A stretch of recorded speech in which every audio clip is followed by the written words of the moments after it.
The PDF downloads of the African Dialogues, Volumes 1 and 2, are in the links below the description of this video. Charles. The Native American Indians lived in a symbiotic relationship with nature, and they communicated to the beyond. I see you speak often of their virtues as people who lived in a way that made sense with the whole of life, compared to what is happening in our times. However, I doubt if they had the recognition of the ears. So what made them live in the way they did? It's rare to see a group of people who embraced the whole of life and in balance with nature. This shows a high state of awareness. Did they in fact recognize the ease? Duane responds, I use the indigenous people as an example, especially here with what we call the United States, because of the very quick turnover during the last 300 years, and all of a sudden we have a civilization all over the planet. We have all these buildings, freeways, and what it is now from what it was then.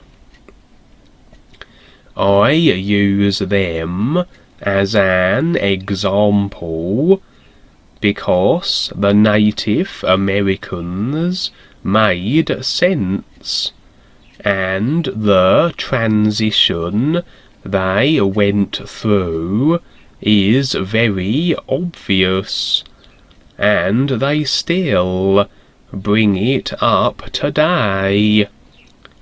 They simply lived their lives. They lived with the land. They didn't destroy the land or their environment, and they did the best they could to relate to something else, for however they saw it. That's the idea. It wasn't that they saw the ears so much as that's a big journey.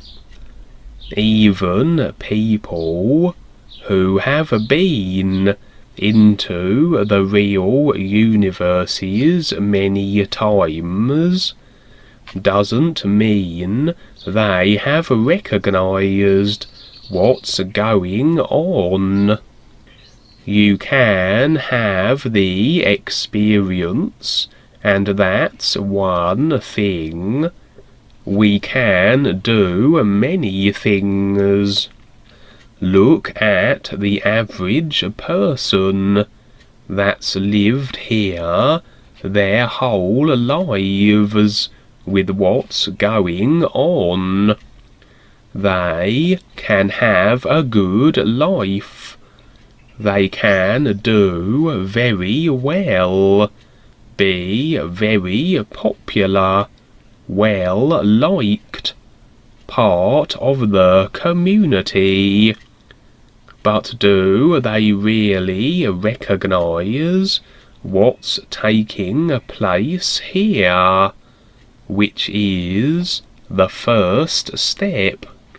To recognize the isness and eventually be able to even be close to standing real with the real guides is a huge undertaking. I use the indigenous people as a reference because, just like the birds and animals, they made sense in their life in a particular way. Technology can be fine if it's really considered with the natural environment. Go back to the horse and buggy days. Then all of a sudden, somebody invented the piston engine. When they did that, it created smoke to where you couldn't even see people next to you because it was so bad. But people didn't understand or realize what was going on. It should have been looked at that very moment.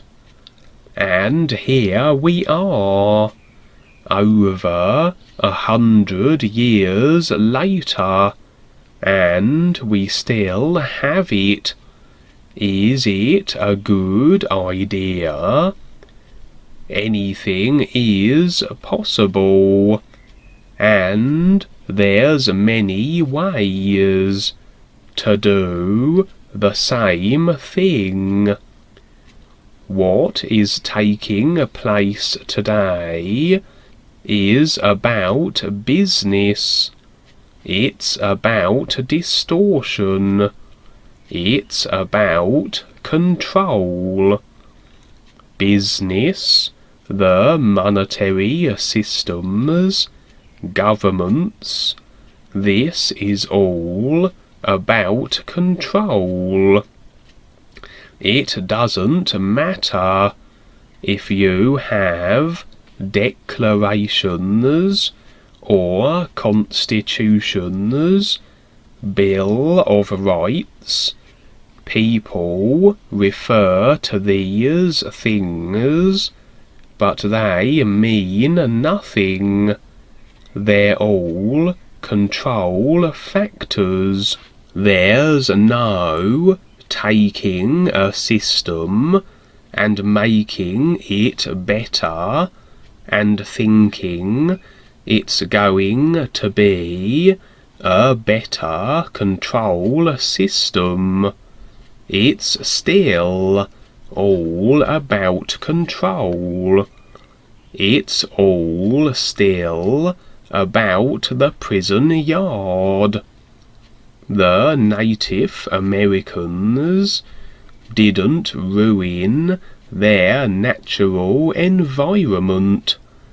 They lived a simple life, but many people today would not want to live out there in a teepee.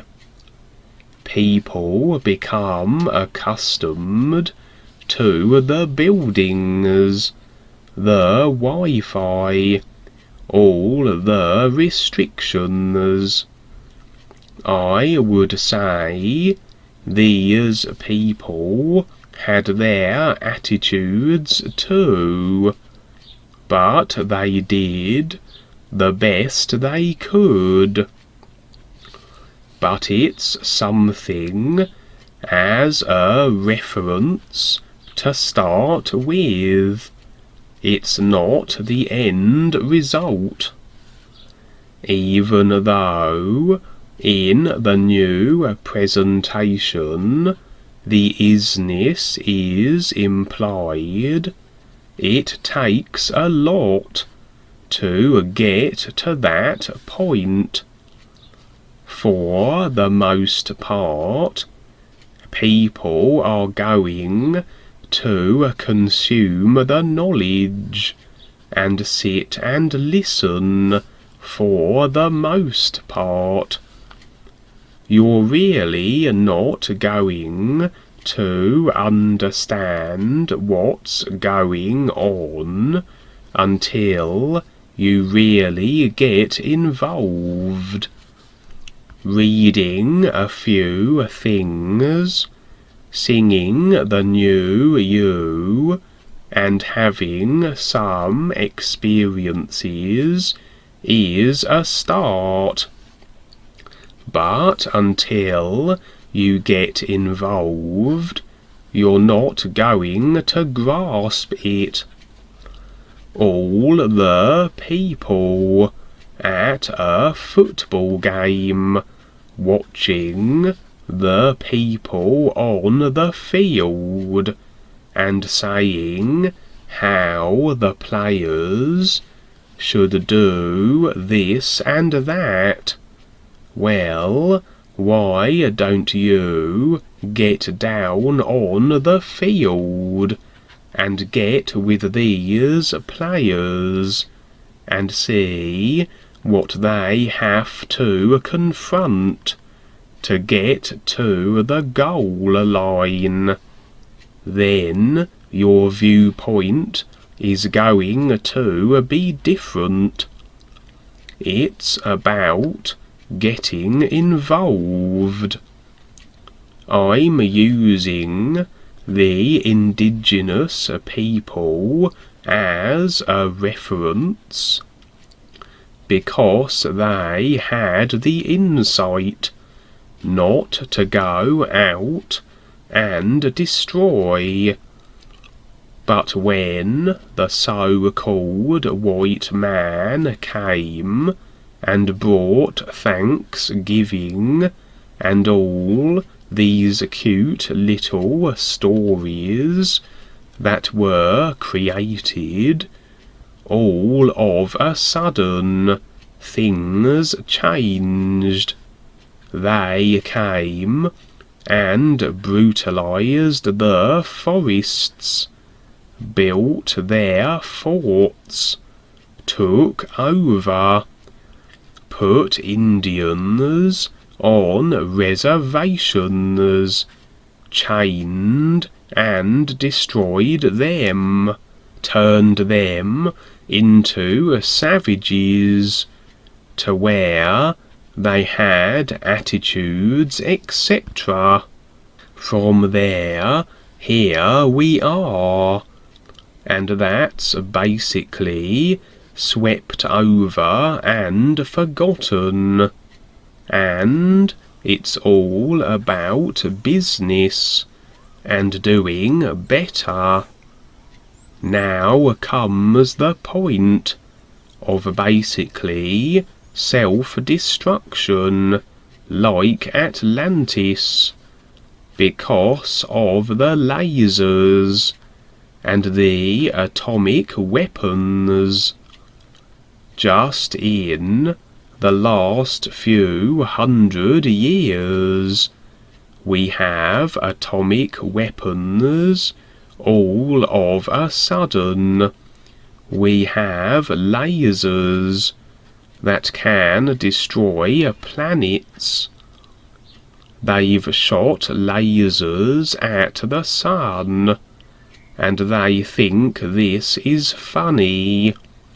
It's very real, and we're very fortunate we have a son. From the simplest things to where we are now. It's totally nuts. I don't suggest they understood the ears. They understood what they did.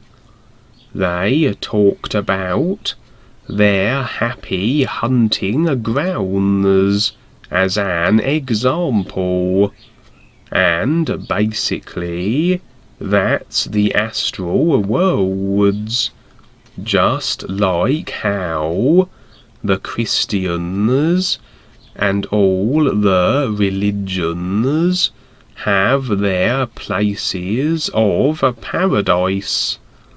These are all the astral worlds, because they really want a fantasy la-la land. They want something better, and so basically it's the astral and the mental worlds, which is fine.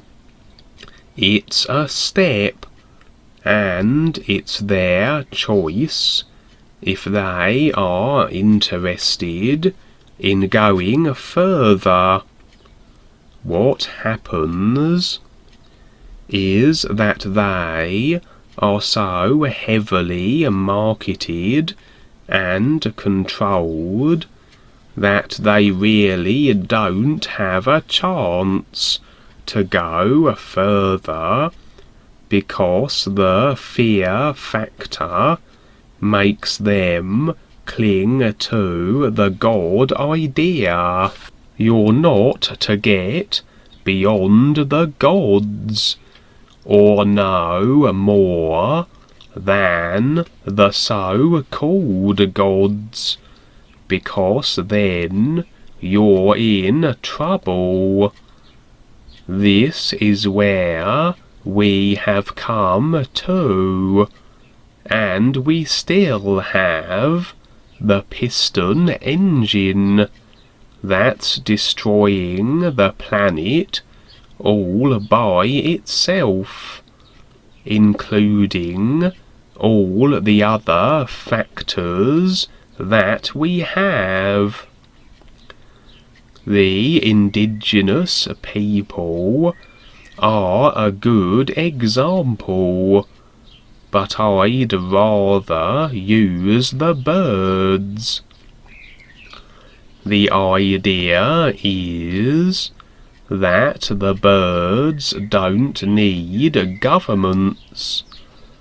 The people that don't know what the birds are doing are the people that need the governments.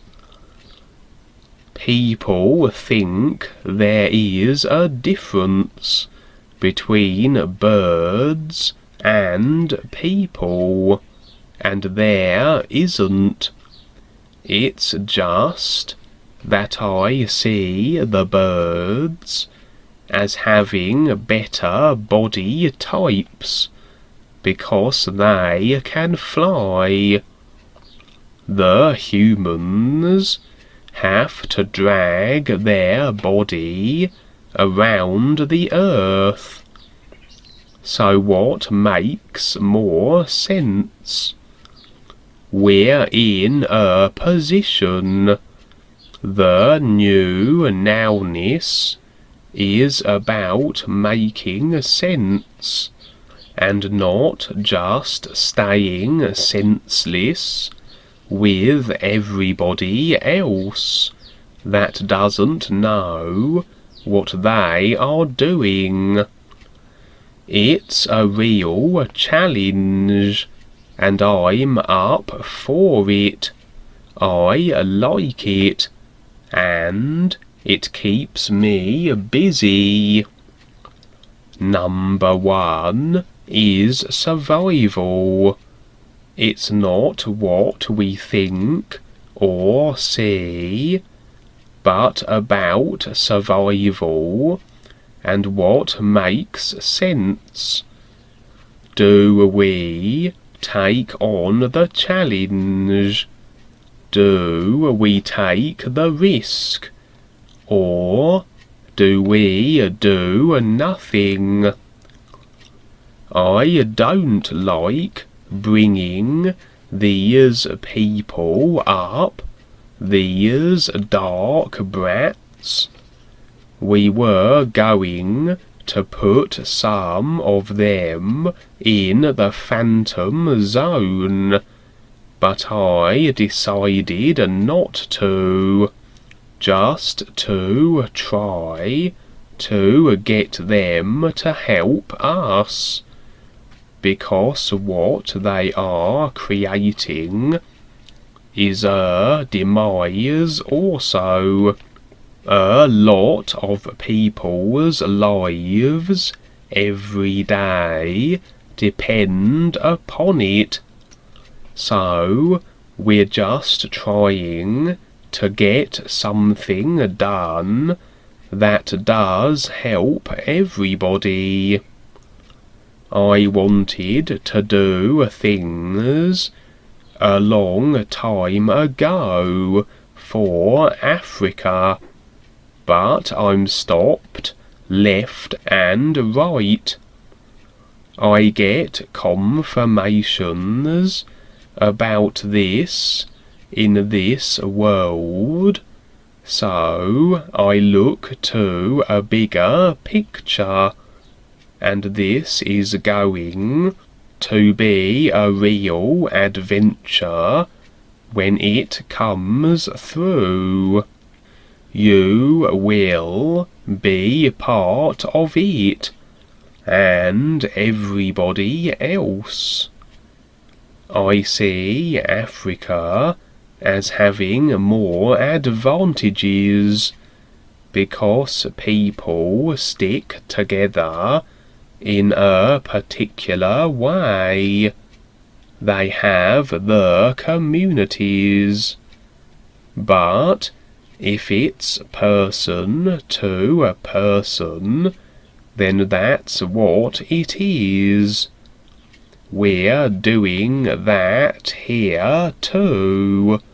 We're doing Facebook and other mediums. We're doing person to person also.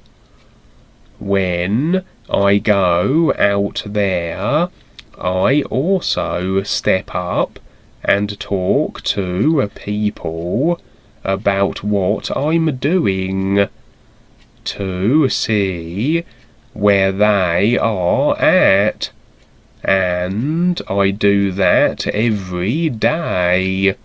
I'm always looking to do this.